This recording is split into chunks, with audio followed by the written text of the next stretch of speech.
நமது நாட்டின் விடுதலைக்காகவும் நமது மக்களின் உரிமைகளுக்காகவும் தமிழ் மண்ணில் இருந்து தீரத்துடன் போராடி உயிர் நீத்த எண்ணற்ற வீரர்களின் தியாகத்தை எப்போதும் போற்றுவேன். நமது அன்னை தமிழ் மொழியை காக்க உயிர் தியாகம் செய்த மொழிப்போர் தியாகிகளின் இலக்கை நிறைவேற்றும் வகையில் தொடர்ந்து பாடுபடுவேன். இந்திய அரசியலமைப்பு சட்டத்தின் மீதும்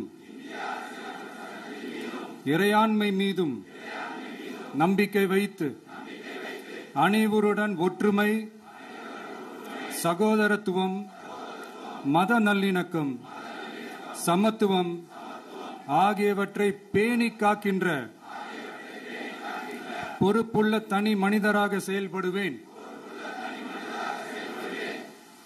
மக்களாட்சி, மதச்சார்பின்மை, சமூக நீதி பாதையில் பயணித்து என்றும் மக்கள் நல சேவகராக கடமை ஆற்றுவேன் என உறுதி அளிக்கின்றேன். சாதி, மதம், பாலினம், பிறந்த இடம் ஆகியவற்றில் பெயரில் உள்ள வேற்றுமைகளை களைந்து மக்களிடையே விழிப்புணர்வை ஏற்படுத்தி அனைவருக்கும் சம வாய்ப்பு, சம உரிமை கிடைக்க பாடுபடுவேன். பிறப்புக்கும் எல்லா உயிர்க்கும் என்ற சமத்துவ கொள்கையை கடைபிடிப்பேன் என்று உளமாற உறுதி கூறுகின்றேன். தேங்க்யூ.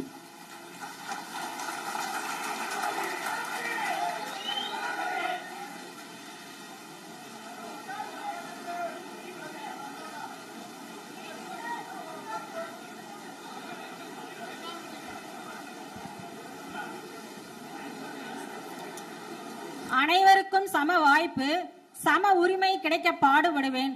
பிறப்புக்கும் எல்லா உயிர்க்கும் என்ற சமத்துவ கொள்கையை கடைபிடிப்பேன் என்று உளமாற உறுதிமொழி ஏற்றிய அனைவருக்கும் நன்றி.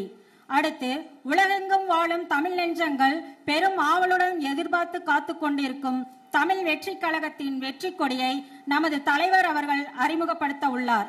அதைத் தொடர்ந்து நமது தலைமை நிலைய செயலகத்தில் அமைந்துள்ள கொடிக்கம்பத்தில் தமிழக வெற்றி கழகத்தின் வெற்றி கொடியை தலைவர் அவர்கள் ஏற்றி வைக்க உள்ளார். இப்போது தமிழ் வெற்றி கொடியை அறிமுகம் செய்ய வருமாறு வெற்றி தலைவரை அன்புடன் அழைக்கின்றோம்.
எல்லாருக்கும் வணக்கம்.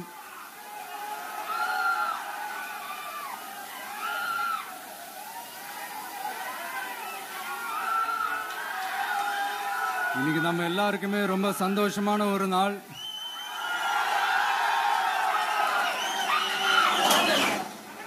நான் என்னுடைய அரசியல் பயணத்தை தொடங்கி அதுக்கு ஒரு தொடக்க புள்ளியா நம்ம கட்சியினுடைய பேரை போன பிப்ரவரி மாசம் நான் அறிவிச்சேன். அன்னிலிருந்தே பாத்தீங்கன்னா ஒரு குறிப்பிட்ட ஒரு நாளுக்காக நீங்க எல்லாருமே வெயிட் பண்ணிக்கிட்டு இருக்கீங்கன்றது எனக்கு நல்லா தெரிஞ்சது. எஸ் நம்ம முதல் மாநில மாநாடு, அதுக்கான ஏற்பாடுகள்லாம் நடந்துகிட்டு இருக்கு. கூடிய சீக்கிரமே அது என்னைக்கு எப்போன்றதெல்லாம் நான் உங்களுக்கு அறிவிச்சிடுறேன். பட் அதுக்கு முன்னதாக நீங்க எல்லாருமே கொண்டாடி மகிழ்வதற்காக நம்ம தமிழக வெற்றி கழகத்தினுடைய கொடியை இன்னைக்கு நான் அறிமுகப்படுத்தியிருக்கேன்.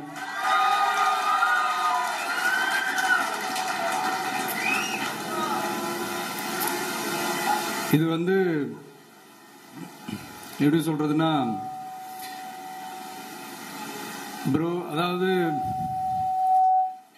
என் நெஞ்சில் குடியிருக்கும் என்னுடைய தோழர்களாகிய உங்க முன்னாடியும் சரி, என் நெஞ்சில் குடியிருக்கும் தமிழ்நாட்டு மக்கள் அனைவரும் அவங்க முன்னாடியும் சரி, இன்னைக்கு அந்த கொடியை அறிமுகப்படுத்துறதுல எனக்கு ரொம்ப ரொம்ப பெருமையா நினைக்கிறேன். இதுவரைக்கும் நாம நமக்காக உழைச்சோம். இனி வரப்போற இயர்ஸ்ல நம்மள ஒரு கட்சி ரீதியா நம்மளை தயார்படுத்திக்கிட்டு தமிழ்நாட்டுக்காகவும் தமிழ்நாட்டு மக்களின் உயர்வுக்காகவும் நம்ம எல்லாருமா சேர்ந்து உழைப்போம்.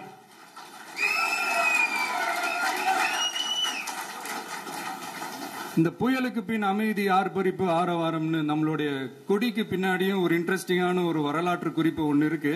அது என்னன்னு அதான் நீங்க எல்லாம் ஒரு நாளுக்காக வெயிட் பண்ணிட்டு இருக்கீங்கன்னு சொன்னல. அன்னைக்கு நம்மளுடைய கொள்கைகள் என்ன, நம்மளுடைய செயல் திட்டங்கள் என்னன்னு சொல்லும் போது அன்னைக்கு இந்த கொடிக்கான விளக்கத்தையும் நாங்க சொல்றோம். அது வரைக்கும்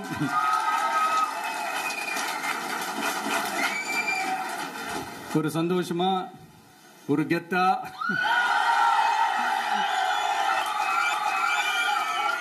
நம்ம இத ஏத்தி கொண்டாடுவோம். இது வெறும் நம்மளுடைய ஒரு கட்சிக்கான கொடியா மட்டும் இதை நான் பார்க்கலைங்க. தமிழ்நாட்டோட வருங்கால தலைமுறைக்கான ஒரு வெற்றிக்கான ஒரு கொடியா தான் நான் பார்க்கிறேன். இது உங்க இல்லத்துல, உங்க உள்ளத்துல நான் சொல்லாமலே நீங்க ஏத்துவீங்கன்றது எனக்கு நல்லா தெரியும். பட் இருந்தாலும் அதுக்கான அந்த முறையான அந்த பெர்மிஷன்லாம், அந்த ரூல்ஸ் அண்ட் ரெகுலேஷன்ஸ் எல்லாம் ஃபாலோ பண்ணிட்டு அனைவரிடமும் தோழமை பாராட்டி நம்ம இதை ஏத்தி கொண்டாடுவோம். சரிங்களா? அது வரைக்கும் கான்பிடண்டா இருங்க. நல்லதே நடக்கும். வெற்றி நிச்சயம். மீண்டும் சந்திக்கும் வரை நன்றி, வணக்கம். சொல்ல மறந்துட்டேன், எல்லாரும் இருந்து சாப்பிட்டு போங்க. இன்னொரு முக்கியமான விஷயம் சொல்ல மறந்துட்டேன், எங்க அம்மா அப்பா இந்த ஃபங்க்ஷனுக்கு வந்ததுல எனக்கு ரொம்ப ரொம்ப சந்தோஷம். தேங்க்யூப்பா, தேங்க்யூமா.